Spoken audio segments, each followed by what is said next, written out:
Hello everyone, स्वागत है आप सभी का स्टडी IQ PCS चैनल पर। मैं अभिषेक आप सभी का स्वागत करता हूं भारत की खबर में।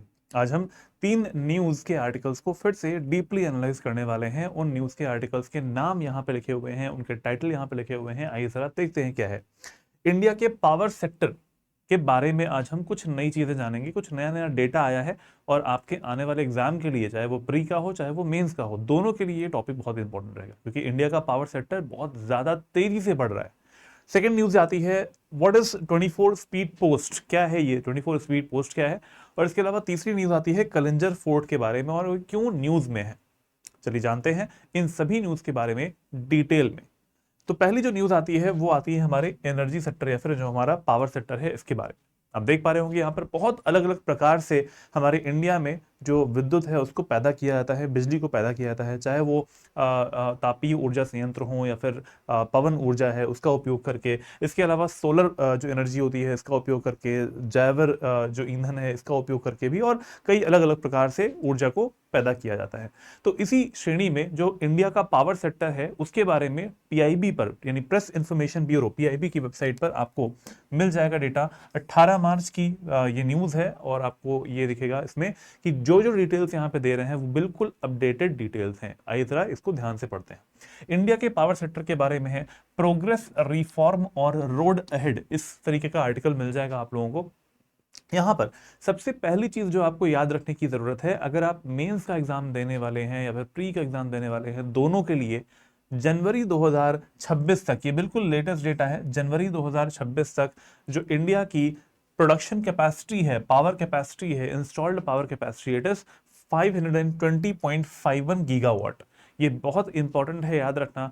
500 गीगावाट के उद्देश्य को जो था हमारा उसको भी हम पार कर चुके हैं और अब आ चुके हैं 520.51 गीगावाट जो इंस्टॉल्ड पावर कैपेसिटी है इसमें। ये बहुत ही अच्छा नंबर है और आगे आने वाले समय में हमें और भी ज्यादा तेजी से इसको बढ़ाना भी है और इस पे काम भी चल रहा है।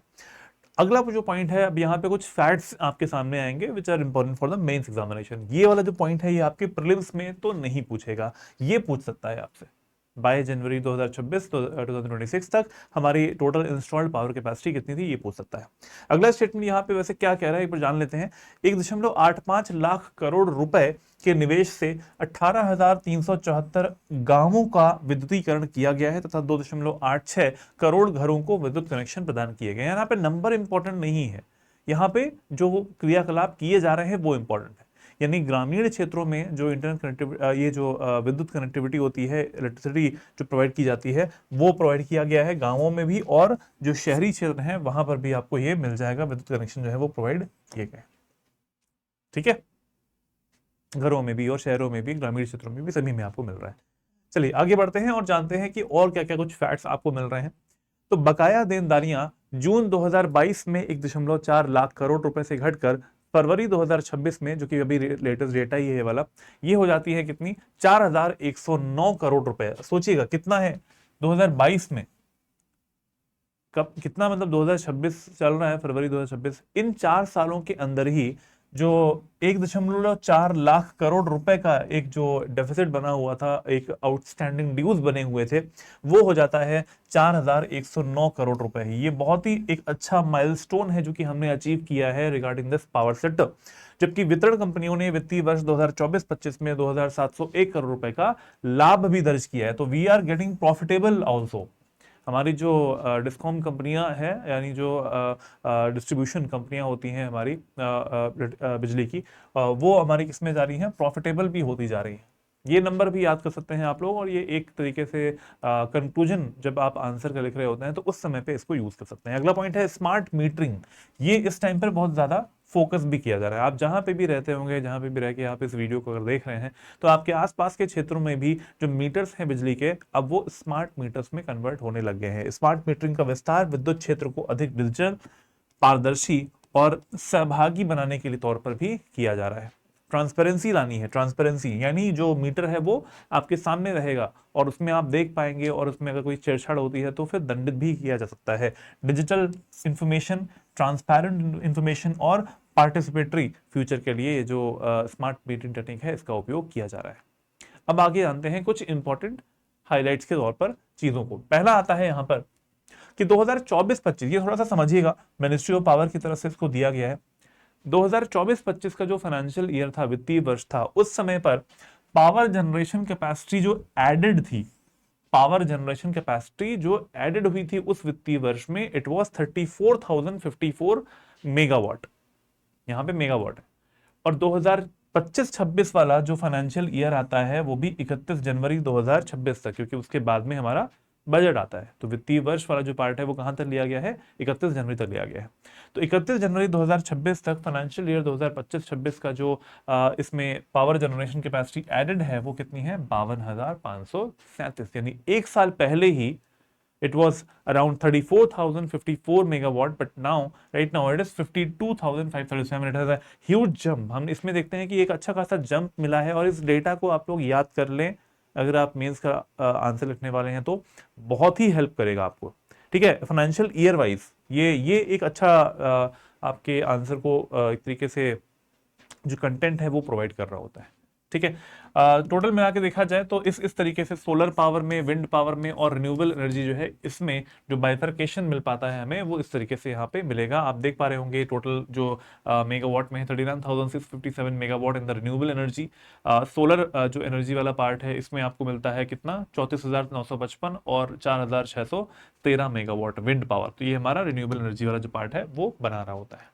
ठीक है, अच्छा समझिएगा, ये जो टोटल पावर है, पावर जनरेशन कैपेसिटी में क्या क्या आता है, हमारे भारत देश में जो कोयले से चलने वाले विद्युत तापीय विद्युत संयंत्र होते हैं वो भी इसमें आ जाएंगे, इनरोल्ड हो जाएंगे। इसके अलावा सौर ऊर्जा भी है, पवन ऊर्जा भी है, और साथ में जो जलीय ऊर्जा होती है वो भी। तो वो होता है टोटल में से, यानी 52,000 में से 39,657 are coming only from solar and wind. You can say कि एक अच्छा खासा जो वेटेज है, करीबन 52 में से करीबन जो 40 मेगावाट है, ठीक है, 40,000, 52,500 में से 40,000 मेगावाट किससे आ रही है, नवीकरणीय ऊर्जा से आ रही है। तो जो वेटेज है वो किसका ज्यादा, हम लोग किस पे फोकस ज्यादा कर रहे हैं, नवीकरणीय ऊर्जा पे ज्यादा फोकस कर रहे हैं।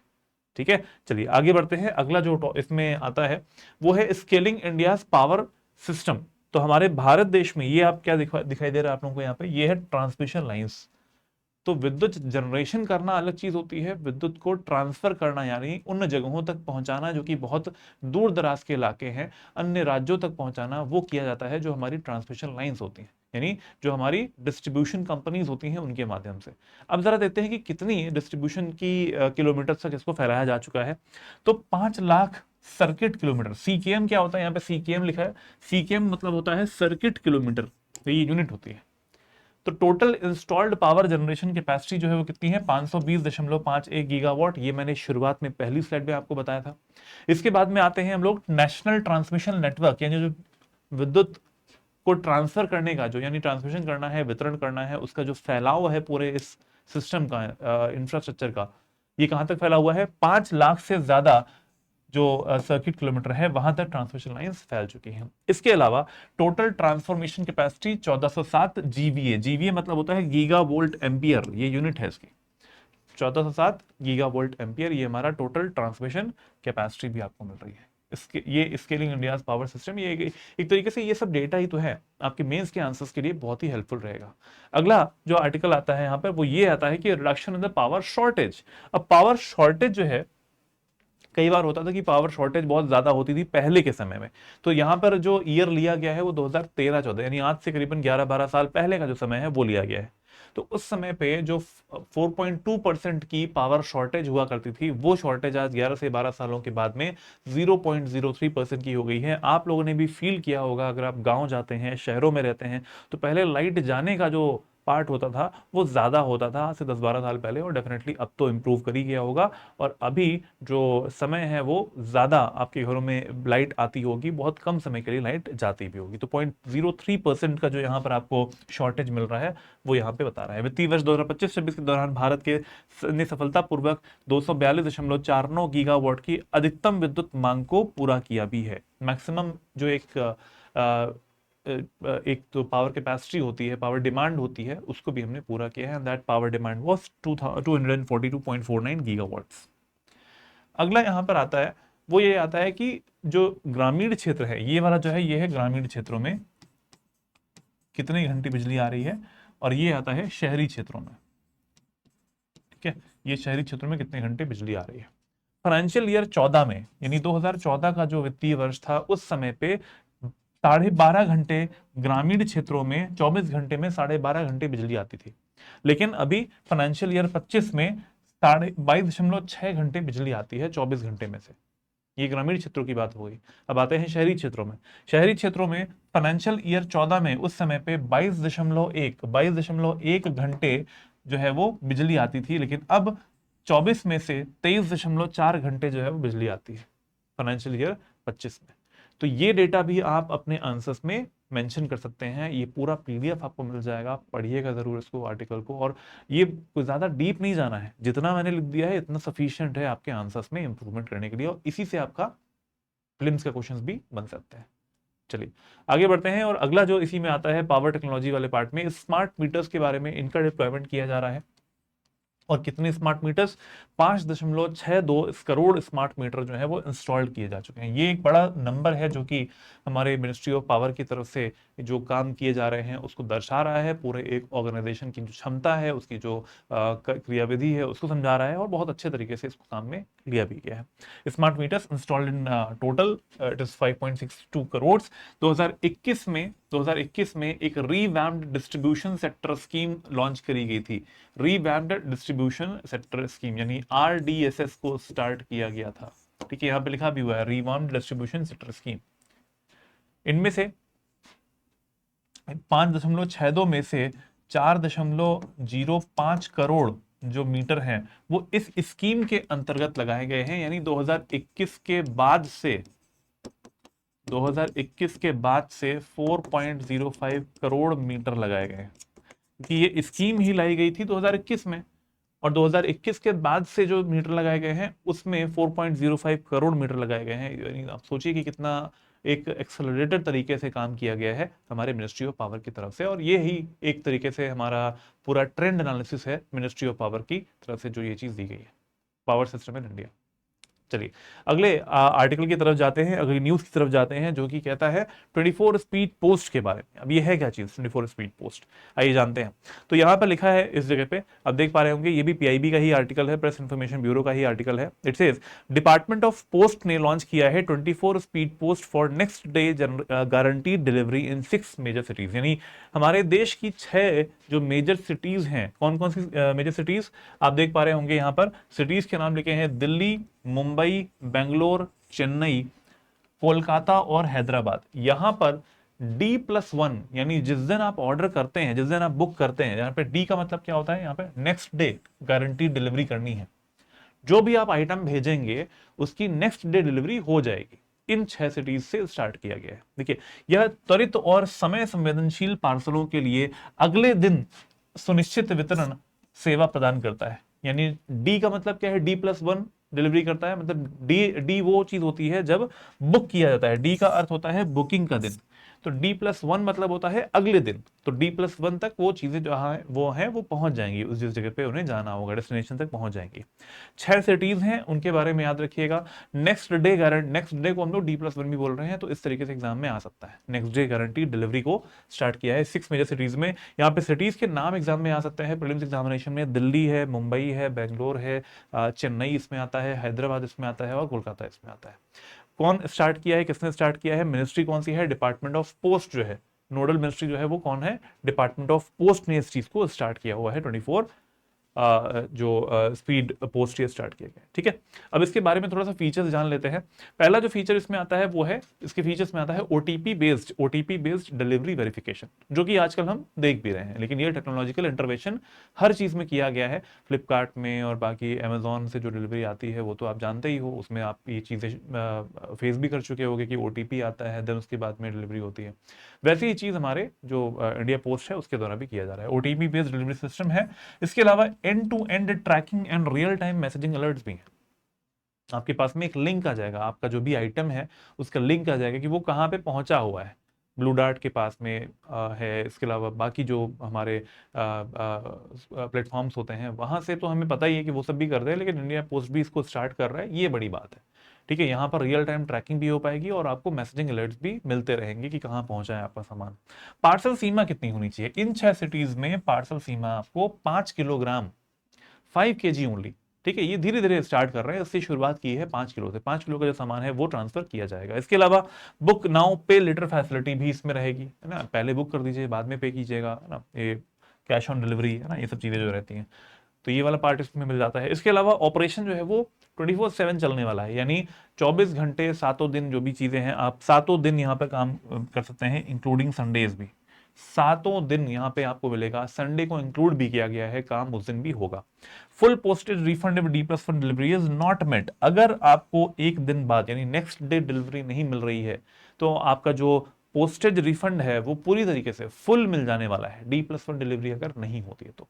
अच्छी चीज है, और इतना कन्विक्शन के साथ में अगर हमारा डिपार्टमेंट ऑफ पोस्ट काम करने वाला है, तो इससे अच्छी क्या चीज हो सकती है, अच्छी चीज है तो। अगला आते हैं इसी में, अगली जो न्यूज आती है हमारी वो आती है कलिंजर फोर्ट के बारे में, जो कि शुरुआत के साइड में हमने देखा भी था। Now why it is in news, Kalinjar fort को डिक्लेयर किया गया है नेशनल जियो हेरिटेज साइट बाय GSI। ठीक है, जियोलॉजिकल सर्वे ऑफ इंडिया की तरफ से, जियोलॉजिकल सर्वे ऑफ इंडिया की तरफ से जो कलिंजर फोर्ट है उसको नेशनल जियो हेरिटेज साइट के तौर पर नामित किया गया है। कहां पे है ये, डिस्ट्रिक्ट कौन सा है, बांदा जिला उत्तर प्रदेश का, बिल्कुल जो दक्षिणी जिला आपको मिल रहा होता है, बांदा जिला मिल रहा होता है, और भी कैसे मिर्जापुर के पास में मिलता है ये, करीबन करीबन साउथ ईस्टर्न जो जिला है उत्तर प्रदेश का वो बोल सकते हैं, बांदा जिले में आपको मिलता है। उसके आसपास का पहाड़ी क्षेत्र भारतीय भूवैज्ञानिक सर्वेक्षण द्वारा आधिकारिक रूप से राष्ट्रीय भू धरोहर स्थल घोषित किया गया है, राष्ट्रीय भू धरोहर स्थल। अब देखिए ये है कहाँ पे, यह एक तरीके का अलग पहाड़ी की चोटी पर है। आप अगर देखेंगे इसको तो एक थोड़ा सा उठा हुआ एरिया है, अलग से आपको दिखाई दे रहा होता है। कलिंजर फोर्ट बहुत पुराना है ये, जो विंध्य पर्वत और केन नदी से घिरा हुआ है, विंध्य पर्वत और केन नदी। ठीक है, विंध्य पर्वतमाला हमें पता है कहाँ पे मिल रही होती है, कि सासाराम बिहार से निकल के जाती है चित्तौड़गढ़ तक, और वो वाला पार्ट जो कि MP में मोस्टली मिल रहा है, और यूपी के वाले बांदा वाले पार्ट में भी हमें ये पहाड़ियां मिल जाती हैं। तो वहां से केन नदी के आसपास वाला क्षेत्र है, उसी जगह पे आपको ये फोर्ट मिल जाएगा। इस तरीके का फोर्ट मिलेगा आपको, ये आपको जो किला है, वो बहुत सारी चीजें इसमें हैं, आपको इसमें मंदिर मिल जाएंगे, आपको इसमें बहुत सारे इस तरीके के प्रांगण मिल जाते हैं। अब तो उतना अच्छा नहीं बचा हुआ है, लेकिन फिर भी एक अच्छी खासी विरासत को ये दर्शाता है, और ये कलात्मक विरासत को दर्शाता है। इतनी प्यारी कला इसमें आपको देखने में मिल रही है, पिलर्स देखने में मिल रहे हैं, और वो फोर्ट आज भी बना हुआ है, जो फोर्ट 1500 साल पुराना है। 1500 साल पुराना फोर्ट ये वाला आपको मिलता है। 4 से 6 यानी 4th से 6th सेंचुरी जो AD है, उस समय पे इसको बनाया गया था, यानी गुप्त काल के दौरान इसको बनाया गया था। इसके बाद में करीबन करीबन 11 से यानी 9 से 13वीं शताब्दी जो थी, सेंचुरी चल रही थी उस समय पे, चंदेल वंश के अंतर्गत ये आ भी गया। चंदेल जो थे, इनका अधिकार था इस पे, चंदेलों का। इसके बाद में करीबन करीबन 1569 जो AD है, उस समय पे अकबर ने इसे जीता और बीरबल को तोहफे में दे दिया। अकबर ने, इससे पहले दिल्ली सल्तनत के टाइम पर प्रयास किया गया इसको जीतने का, लेकिन कुतुबुद्दीन ऐबक के समय पे और भी कई दिल्ली सल्तनत के जो शासक हुए हैं उनके टाइम पर भी किया गया, लेकिन जीत नहीं पाए। अकबर ने इसको जीता, और जीतने के बाद में बीरबल को इसको एज अ गिफ्ट की तरह दे दिया। उसके बाद में बीरबल के बाद ये बुंदेल जो राजा है, छत्रसाल, इनके पास चला गया, राजा छत्रसाल के पास चला गया, और 1812 में ये ब्रिटिश के अंतर्गत आ गया, यानी ब्रिटिश जो आए और उनके अंतर्गत वो आ गया 1812 में। ये बहुत एक पूरी क्रोनोलॉजी है कि कलिंजर फोर्ट जो है वो मोटे मोटे तौर पर कि किसके किसके अंतर्गत वो आया हुआ है। इसके बाद में हम देखते हैं कि यहाँ पर ये कुछ फीचर्स आपको दिखाई दे रहे होंगे, कलात्मक फीचर्स, जैसे मैंने बोला इससे पहले।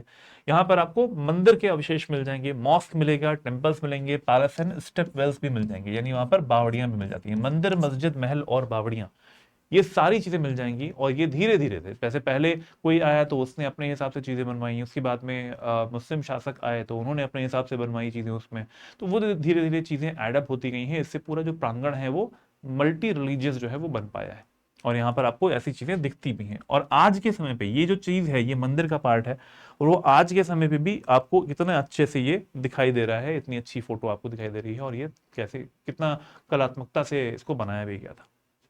इस परिसर में नीलकंठ मंदिर जो है वो चंदेल शासक परमादित्य देव ने बनवाया था, और ये जो नीलकंठ मंदिर है ना, ये उसी की फोटो है, ये जो आपके सामने दिखाई दे रही है।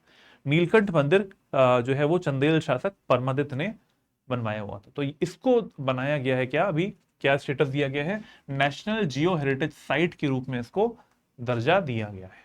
ठीक है, चलो आज के लिए इतना ही, और अगर आप स्टेट पीसीएस की तैयारी कर रहे हैं तो आपके लिए हमारी तरफ से आरंभ फाउंडेशन बैच लाया गया है। नाम है इसका आरंभ फाउंडेशन बैच 22, 22वां बैच है। अब फाउंडेशन बैच है यानी प्री मेंस और इंटरव्यू तीनों की इसमें तैयारी आपको करवाई जाती है। यानी 1100 से ज़्यादा घंटों की लेक्चर्स आपको वीडियो लेक्चर्स मिल पाएंगे, लाइव मिल पाते हैं।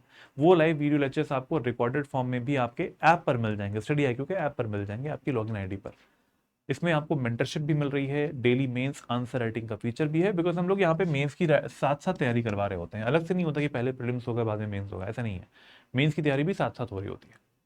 इसके अलावा इसमें हमारे दो प्रकार के बैचेस हैं, एक है गोल्ड बैच, दूसरा है प्लेटिनम बैच। गोल्ड बैच जो है वो 2 साल की वैलिडिटी के साथ में आता है और प्लेटिनम बैच 4 साल की वैलिडिटी के साथ में आता है। ये दोनों में कॉमन क्या है, लाइव क्लासेस कॉमन है।